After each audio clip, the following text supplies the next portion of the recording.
கர்த்தருடைய மகா பெரிதான இரட்சிப்பை பற்றிய சில வசனங்களை நாம் இங்கு பார்க்கலாம். மத்தேயு 11:28.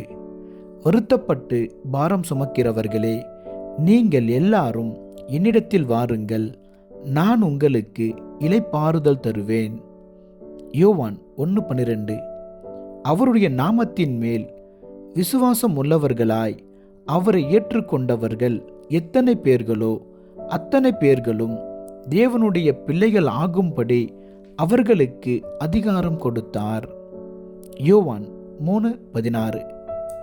தேவன் தம்முடைய ஒரே பேரான குமாரனை விசுவாசிக்கிறவன் எவனோ அவன் கெட்டுப்போகாமல் நித்திய ஜீவனை அடையும்படிக்கு அவரை தந்தருளி இவ்வளவாய் உலகத்தில் அன்பு கூர்ந்தார். யோவான் 7:37. ஒருவன் தாகமாயிருந்தால் என்னிடத்தில் வந்து பானம் பண்ண கடவன்.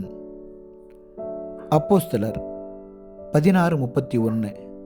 கர்த்தராகிய இயேசு கிறிஸ்துவை விசுவாசி, அப்பொழுது நீயும் உன் வீட்டாரும் இரட்சிக்கப்படுவீர்கள்.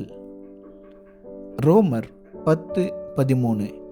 கர்த்தருடைய நாமத்தை தொழுது கொள்ளுகிற எவனும் இரட்சிக்கப்படுவான். யோவான் 5:24.